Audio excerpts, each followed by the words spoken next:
येथील एका साडीच्या दुकानात एका युवकाने गळफास घेऊन आत्महत्या केल्याची घटना समोर आली आहे।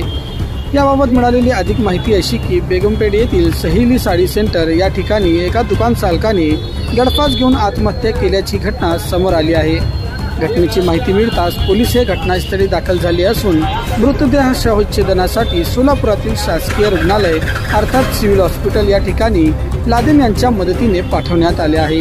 त्या व्यक्तीने गळफास का घेतला याबाबत अद्याप माहिती मिळू शकलेली नाही। मिळालेल्या माहितीनुसार त्या व्यक्तीचे नाव नदीम अली, वय वर्ष 42 असे आहे। या घटनेचा पुढील तपास पोलीस हे करीत आहेत।